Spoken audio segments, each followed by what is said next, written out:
Magkapatid na takot sa mga tao, eto si Jezabel at si Jenilyn.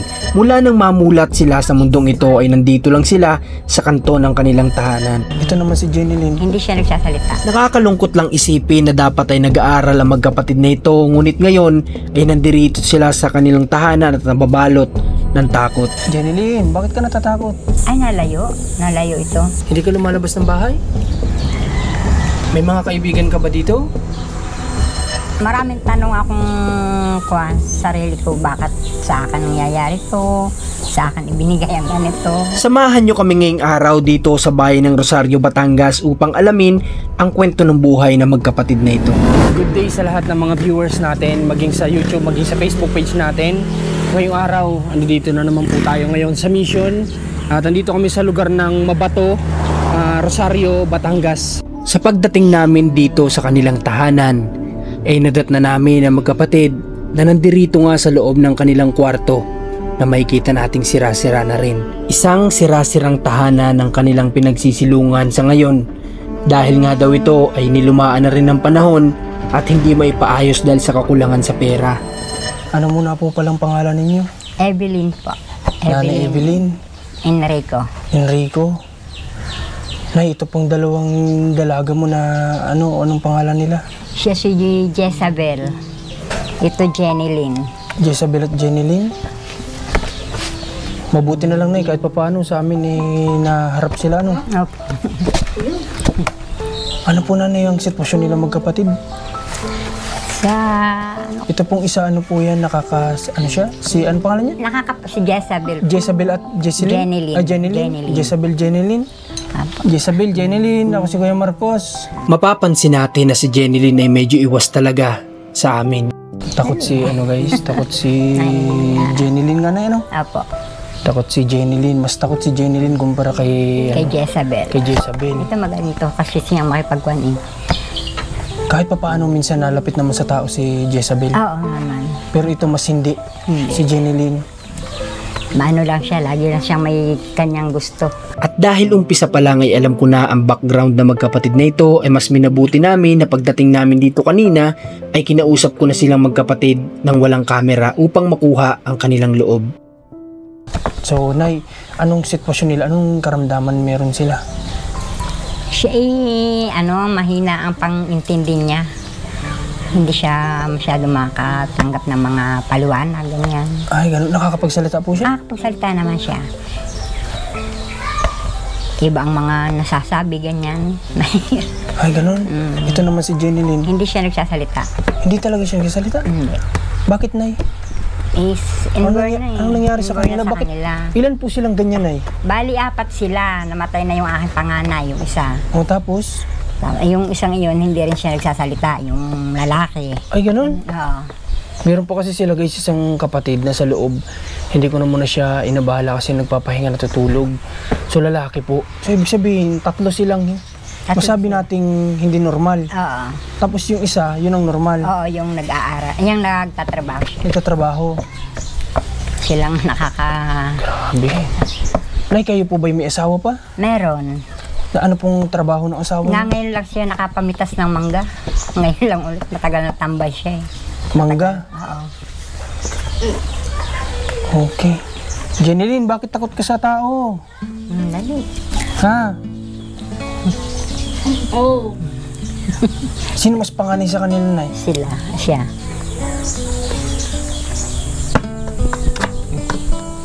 Nagkain na kayo? Ha? Kumain ka na raw? Kumain na ba kayo? Kumain niya. Kung kumain ka na raw. Oo, Nay, saan kayo kumukuha ng pangangailangan ninyo?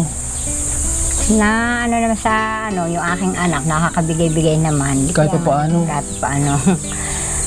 Dahil ang aking asawa nga, hindi pa nakakapagtrabaho, ilang buwan na. Ito po bang anak nyo, Nay, may mga maintenance silang ginagawa, Ay, wala. Wala? Hindi nyo pa sila napacheck up man lang? Bakit, Nay?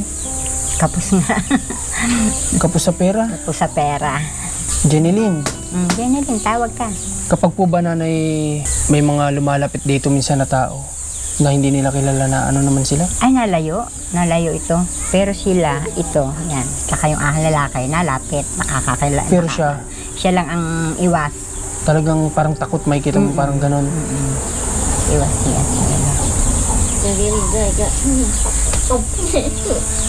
Wow, naman ano. Hindi sila nag-aaral, ano?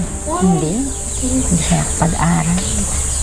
Hindi ko maanohan, magabayan. At tatlo sila. Pagka iniwan ko ang isa, wala mag-iintindi. Wala maghahanap buhay. Pagka kami napatigil pareha sa bahay. Jeneline, bakit ka natatakot? Hindi naman kami masama, mabait kami. Hay ka sa kanya, dali. Jeneline, tsaka, Nay, bakit siya lagi may hawak na bato? Sa pool nga eh.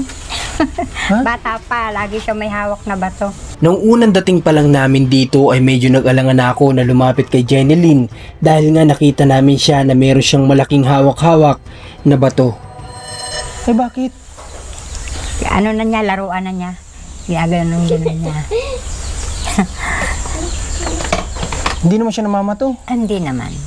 Hindi sila nananakit, hindi yan. Tapon mo yung bato. Grabe, tsaka itong bahay ninyo, Nay. Nakita ko yung dingding ninyo. Ano pong nangyari dyan, Nay? Ba't nagkaganyan? Ano na yun, nasira na. Ha? Nagato na ang mga kahoy. Grabe, guys. Yung bahay nila nanay, nakita nyo na wala nang dingding talaga. Although may sementado dito parte sa likod, kaso doon kayo natutulog. Doon sa taas. Paano yun? Dahil lamig dyan. Mas masarap matulog sa taas, malamig. Wala kayong inaano dyan? Wala kayong hinaharang? Wala. Nung makita ko nga ang kanilang tahanan na isa lang yung naisip ko na delikado para sa dalawang magkapatid na ito ang ganitong klase ng tahanan. Kasi guys, siyempre para sa may mga ganitong kagaya nila, Jeneline na may kapansanan, parang hindi safe lalo't mga babae. Di ba? Oo. Kaya nga kayo hindi na makapagtrabaho. Anytime, kung sino mang hindi natin alam na yung pag-iisip ng mga tao. Ay, oo. Mamaya, may mga, lalo ngayon, talamak ngayon ng mga nakadroga. Oo. Mamaya, akyatin ang mga anak mo dyan. Lalo't mga, tingin ko may hina sila. Hindi nila kaya pagtanggol ang sarili nila. Kung saan ka na pupunta? Ining, din niyo po din niyo. Saan pupunta? Dito na, upo na, upo. At kinakausap tayo. Gusto mo mag-aral? Ay, Bakit? Bakit ayaw mo? Ha? ayaw. Kawawa naman. Gusto mo mag-aral? Ganito, lalapit ako sa'yo, ha? Ining, Dito lang ako. Dito. Ari ang upuan, oh. Nay, wag na po, Nay, wag na. Nay, sila po bang magkapatid lagi lang nasa bahay talaga? Dito lang sa bahay. Ano ulit pangalan niya, Nay? Jezabel. Jezabel. Hindi ka lumalabas ng bahay? Bakit? May mga kaibigan ka ba dito? Wala kang kaibigan. Doon lang yan lagi sa harap ng bahay. Pinto, nakaupo doon. Sa amin, hindi ka naman natatakot? Hindi? Subukan mo magsalita. Oo. Oo. Sabi niya, Magsalita, oo daw. Magsalita. Sumagot ka pagka tinatanong. Dali. Jezabel, Sagot. Dali. gusto mo bang Dali. marunong siya magsulat na hindi? Hindi siya nakapagsubo? Hindi. Aking binibigyan siya ng papel at ballpen, yung lapis. Ay iba yung sinusulat niya. Iba-iba. Hindi siya magkuha ng pangalan niya. Jezabel, gusto mo bang mag-aral? Ha? Sagot. Dali. Gusto mo mag-aral? Sagot. Eh, takot talaga. Medyo ilang sila. Lalo na si Jeneline, oh. Ang gagandang bata itong mga to, oh. Siya na hindi talaga nakapagsalita. Hindi. Pero nakakaintindi sila ng mga ilang sinasabi mo. Oo, nakakaintindi Aba, mo siya. inuutusan mo sila. Kasunod naman, madali siya makaintindi. Jeneline, bakit takot ka sa tao? Ha? Buti nga kahit paano sa atin nakakalapit-lapit tayo dito. Yeah, may iwas na. O sige, dito na ako para hindi ka mailang. Wala po ni. Dito na ako. Nay, magkano naman Nay ang kahit paano na ipapadala ng anak mo sa'yo? Sapat lang. Pambayad sa kuryente, pambili ng bigas, ganyan. Nay, nagtataka lang ako, bakit umabot ng hanggang 3 anak mo yung ganito? Pwede mo ba sa amin kwento? Pwede naman. Ano po ba na yung nangyari? Hindi ko naman akalain na, yung una, hindi ko Ba't ka na doon? Hindi na kapatid.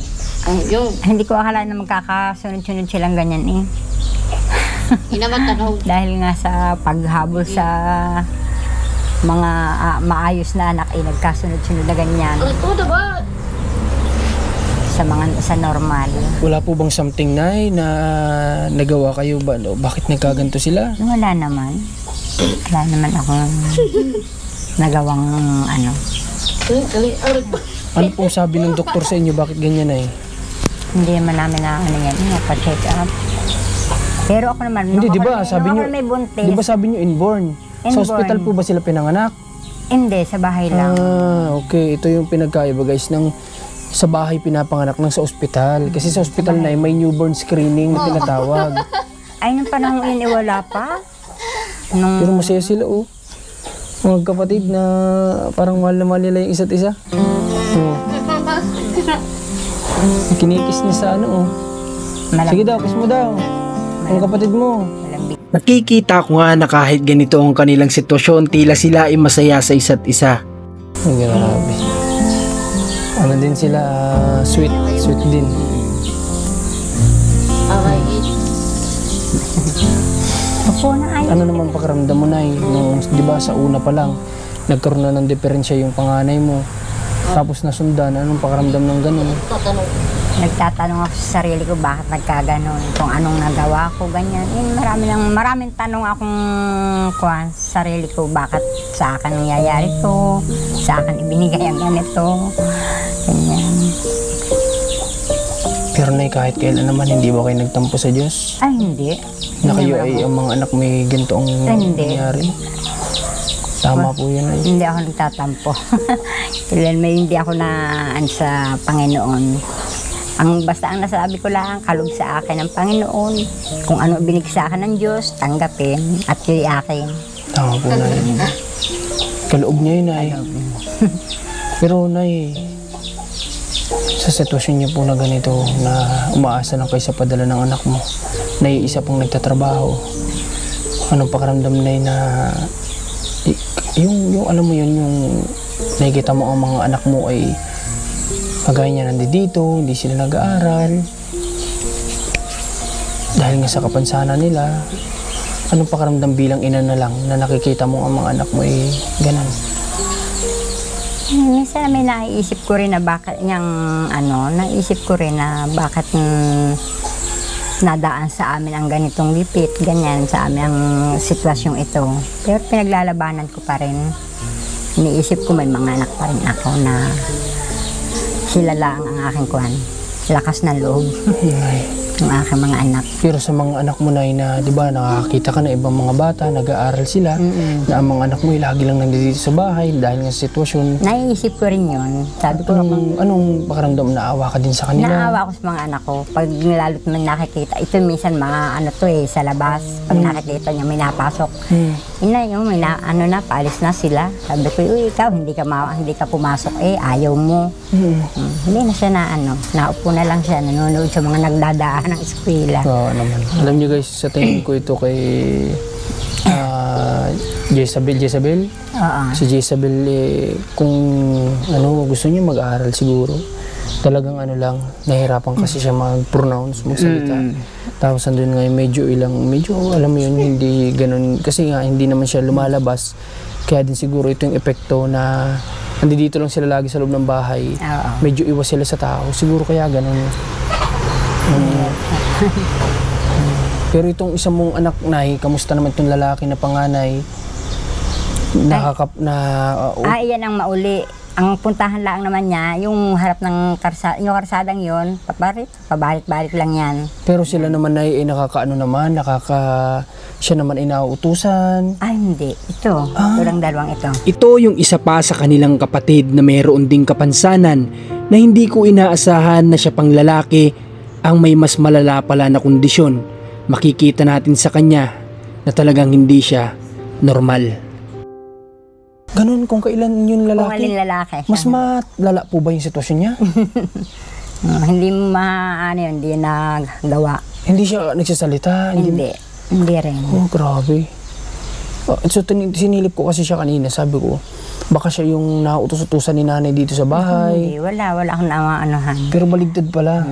Pero nakakaano to, magagaan lang namang gawain. No? Halimbawa, sa pag-iigib, yung tunggalang. Pero hindi siya nagbubuhat, tunggalang siya. Sa pagluluto na yung minaasahan ka sa kanila, wala? Wala. Hindi mo rin itinitiwala kasi delikado. Oo. Kahit paghuhugas ng plato, hindi sila mga marunong. Hindi sila nag-ano. Saan po sila mas malapit na? Sa iyo, sa tatay nila? Parehas sila. Parehas? Parehas sila. Parehas sila sa amin na ano. Ito po na yung pinagtitirikan ng munting tahanan ninyo? Sarili nyo namang lupa ito? Hindi po. Hindi rin? Hindi po. Sino po ang may-ari nito, Nay? Hindi yan sa kabila. Pinatitirik lang kayo dito? Hindi, ito po sa aking bianan. Kaso nyo, isinangla ito ng kabilang bahay. Kaya hanggang ngayon, hindi pa ho namin naano sa ano. Sa bianan ko ito. Okay. Pero itong bahay na ito, sino nagpatayo? Sino nagpagawa kayo? Ayan ang pinag-umpisahan namin, yung sa amin nung kami kasal. Yung nakuha nyo nung sa kasal? Yung sabog. Yun ang pinang-umpisa ninyo? Oo. Hanggang sa ngayon, gayan. Kaya gayan kung siran. Sumagal na ng ganyan katagal. Sa ano na Si Jenny Lynn ba, hindi naman niya dumadating sa time na sinasaktan niya sarili niya? Hindi. Bakit may sugat siya sa ganito, Nay?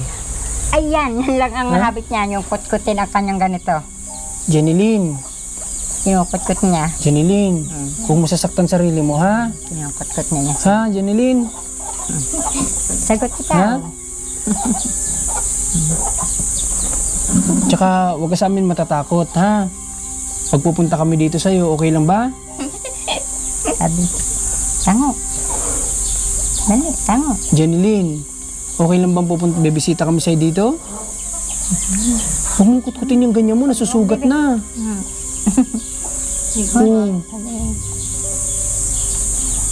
Nasusugat na yung ano mo. Yung kutkut niya. Pag yun yung kutkutin. Si Jezabel naman, wala naman siyang yung kagaya niyang ginagawang ganyan. Wala naman. Wala. Maingat yan sa ano niya. Maingat sa balat sa sarili niya. Sa sarili niya. Oo. So guys, nawawalan din ako sa kanila kasi nga alam mo yun na magagandang bata po sila kumbaga dapat sila po ay nasa paaralan at naghahanda para sa magiging future nila someday. Pero ito ang mangyayari sa kanila guys pagdating ng panahon kapag hindi po sila kahit papaano man lang natuto, ay dito lang talaga sila, magiging taong bahay lang talaga sila hanggang sa pagtanda nila. May paano yan, hindi mo ba naiisip yung pwede maging future nila na kapag kayo nawala, paano na sila? Ayun ang kwan. Yun ang laging iniisip. Kawaawa pagka sila ang naiwanan namin matatanda. Dahil wala namang mag-aalaga, wala mag-iintindi sa kanila. Kaya minsan na lang, nasasabi ko nga, sana bago ako mauna, ay hinihiling ko sila na muna, ganyan. Talagang ayaw kong maiwan. Kaya nakakapagsabi ako ng ganon. Dahil siyempre, wala mag-aalaga, 3 yan. Ayun naman isa, kung titigil, may trabaho, di lalo silang kawaawa at walang kakainin. Kung ano. Nay, nakikita ko sa'yo, Nay, kahit na alam ko may pinagdadaan kayo, itinatawa mo na lang, Hanga nga yung mga kahanggan. Lagi raw ako masaya. Ako, Nay, mga babayang bilibaw kay nanay. Kasi alam kong sasabi pa lang ng mga tao, alam kong matindi ang pinagdadaanan nila sa buhay. Pero si nanay, nakikita ko sa kanya na, alam mo yun, masaya pa rin siya, itinatawa niya lang yung mga problema na dumadaan sa buhay nila. Oo, Yan, tinatanggal ito mo na. Tinanggal mo na. Huwag ining. Ano yung iniisip ko lang kasi mga kabayan, paano kung yun nga dumating sa point na sila nanay at tatay ay dumating na sa punto na ano mo yun na lahat naman tayo papunta doon, di ba nay? Oo. O ay paano na itong mga to? Siyempre yung panganay nila magkakapamilya din yun. Lalaki siya, di ba? Lalaki. O magkakapamilya yun. O paano na sila? 3 silang may iwan na Yung may trabaho, pang-apat yun eh. Pang-apat na yun. Sinunda na rin. wow naman guys. Kasi paano na sila kapag wala na yung mga magulang nila? Ang asawa niyo po ba na ilang taon na? 58. Oh, 58 na ikaw na 59. Jezabel, ayaw mo ba talagang matuto? Para kahit pa paano, malay natin, ma-improve pa yung Daral. skill mo sa sarili mo. Papasok ka. Tapos kahit ikaw, man lang sana, kumbaga kahit pa paano, gumaling ka, may matutunan ka, para may mag-aalalay sa kapatid mo. Papasok ka. Oo. Gusto mo mag-aral? Pwede naman siguro yung sa mga ALS, nay? No. Mayroon namang kwan dyan sa may sentral, yung bagang hanggang tawag sa para lang yun. Baka ALS, Para sa baka mga, ALS niyan, nay. ano, Yung mga hindi nakapag-aral, tapos ALS nga yun, nay. hindi ko nga lang maano yan doon, madala. At doon nga, siyempre, yung sa pagbalik-balik na lamang. At saka isa pa, wala may iwanan sa narerito sa bahay. Ay, nay, ngayon may tatanong ako sa'yo. Anong ulam nyo ngayon? Wala. Totoo yan? Totoo. Sinangag ko ang kanin. Ay, ganun? Sangag lang? At totoo lamang. Hindi ko nagyayabag. Sa sinangag lang kakainin nyo? Sinangag lang. Alam mo guys. Oo. Sabi niya, oo. Nakain nyo na? Oo. Hindi pa. Napakain na. Napakain ko na yung mga yan. Napakain na. Grabe naman. Kawawa naman. Sinangag lang. Alam ko naranasan ko din yun pero ako naman wala naman akong kapansanan. Okay lang akong kumain ng ganun. Ako yung nagpapakain na ako nakakapag sa kawawa ng mga anak ko. Sinangag lang ang pangkain. Hindi naman makakain nila kung walang lasa. Kaya sinangag ko na lang ang kanin. Pero nay, sa punto ninyo, hindi naman kayo dumadating sa punto na minsan walang makain? O dumadating din? Hindi na. Kahit pa paano. Kahit Pero yun papaano nga lang, walang nila, ulam. Walang ulam. Sa awa ng Diyos, kahit pa paano. Kanin. Ano minsan, halimbawa, pag kanin lang, anong nilalahok? Kaya sa bawa ng toyo, ganyan. Pag may kamatis, pinisang kamatis, ganun. Alam ko, marami sa ating dumadanas ang ganun sa Pilipinas. Pero, ibang usapan din kasi kapag ganito may kapansanan na nga. Tapos ganun pa yung dinadanas, di ba? Okay, nay, ganito. Magbili kayo ng pagkain nyo. Ibigyan ko po kayo ng pera. Ha? Okay, masaya ka ba? Ibigyan ko kayo ng pambili ng ulam? Si Jezabel, tumatawa na, Aper tayo, Jezabel, kung ma-aper ka sa akin, dali. Yun. Tayo. Yun. Kuha na agad ang lo, hindi na takot. Nay, anong gusto niyong ulam? Jezabel, Ano daw gusto Janilyn. mong ulam? Oo. Ay, ano nga? Anong ulam ang gusto mo? Wala pa sa inyo. Ano daw sabi niya? Wala rin pang ulam. Walang pang ulam. Oo nga, bibigyan ko kayo ng pambili. Anong gusto mong ulam? Anong ulam? Anong ulam ang paborito mo? Ayan, ipagka. Ha? Anong ulam ang paborito? Dali, bibili. Si mama. Dali. Anong gusto mong ulam? Anong gusto mo? Spaghetti, pansit, fried chicken. Anong gusto? Ha? Nay, itong mga anak mo ba nakalabas na sila? Yung nakakain mo lang si Jollibee? Ay, hindi pa? Hindi. Gusto niyo kumain si Jollibee? Ha? Gusto niyo kumain? Mahirap kasing isama. Bakit, Nay? Makukulit pag nasa labas. Hindi. Pero pag pinagsabihan natin, makikinig naman sila. Makikinig naman Alam. ganyan. Batanggag. Ano sabi niya, Nay? Mukasaw. Ano? Batanggag. Sa Batangas ay ano. Matagot pa. Sa Batangas pa. Oh, sa loob. Ala, nung minsan ako na pauwi na isama ko yan sa bayan. Pero gusto mo kumain si Jollibee? Gusto mo? McDonald's, saan? Para maranasan nyo naman. Ha? Yung mga ano sila, may mga... Patok eh. Sige Nay, ganito isa ngayon, bibigyan ko muna kayo ng pambili nyo ha. Para nang sa ganun po ay mabila mo sila ng ulam, hindi naman sinangaglang. Ha Nay? Bukan mo po yung palad mo Nay. Hawakan mo po. Magbili kayo ng ano? Magbili ho kayo ng pang-ulam. Ha Nay? Apo. At nang para na sa ganun, itong mga anak mo may sabaw, ganyan. Malayo ba ang bilihan dito sa inyo? Malayo ang palengke. Ay, diyan, may bilihan naman dyan na pang-ulam. Okay. Nay, maabala muna kita. Itong mga nakikita kong kahoy, ito ang pang ano ninyo? Ito ang Panggato. panggatong ninyo? Sino nangunguha nito, Nay? Yung aking asawa. Saan ito kinukuha? Diyan sa kabila diyan. Diyan sa medyo gubat ba yan? Gubat? Gubat. Siya nangunguha niyan. Okay, sa edad niyang ganun, buti kaya pa naman niya magkakot. naman niya, oo. Okay. Tapos ano nagsisilbi niyo lutuan dito? Ayan. Linis na yan oh. Alam niyo, napansin ko dito sa bahay nila, linis. Kahit na ganito lang yung bahay nila, nakikita ko, malinis talaga. Nay, ikaw ang naglilinis. Sila natulong din ba? Siya natulong ng pagtutungga para yung pagdidilig ko. Okay. Isa Pero ba pagwawalis? Hindi. Hindi nila alam. Hindi. Okay, Nay, sumama ako sa bahay ninyo para mas maipakit. Jenilyn, tara. Parenin. Hindi ka sama ko sa amin. Dali. No, at least ngayon hindi na masyadong ano sa atin itong mga bata, di ba? Kahit pa paano. Okay. So, Neng, wag mo ito na yung isa magbuhat, nilang Tibe. kapatid, guys. Ito yung isa nilang kapatid. Ayan o.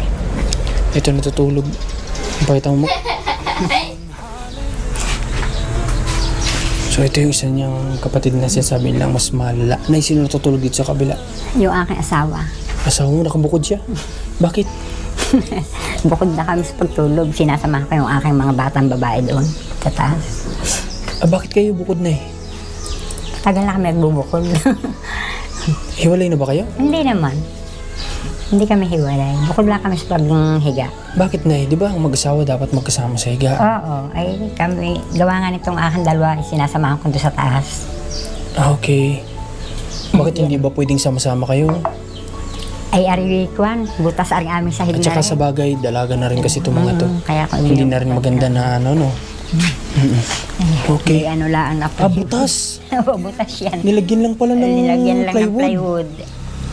Hindi siya nakapako na yan, oh. Hindi. Okay, grabe. Itong bahay nila, guys, hindi ko akalain na yung sahig na pinaghihigaan nila ay Nilagyan. dating kawayan yung sahig, tapos ngayon wala na, butas-butas na siya, tapos pinatungan lang siya ng plywood na hindi nakapako, di ba? Tapos ito karton lang, doon wala, talagang as in wala talaga silang mga ano dito. Meron pa ako nakita dito yung dinudungawan nila, ayan oh, butas, tapos yung sahig, ayan, nakita nyo yan, wala talaga siya, wala siyang ano. Although kahit pa paano yero naman yung kanilang bahay, kaso nga lang yun nga lang, butas-butas yung dingding nila. Ano? I can feel there is somebody here, and he's watching over me tonight as he takes away my fears, lets me know there's a heaven up there. Yeah, he's reaching out his hand to me to wash away my tears. Oh, I know you. Ngayon ay salamat kasi inihayaan niyo po kami na makausap kayo, makakwentuhan namin kayo, at binahagi niyo sa amin yung kwento ng buhay ng mga anak ninyo.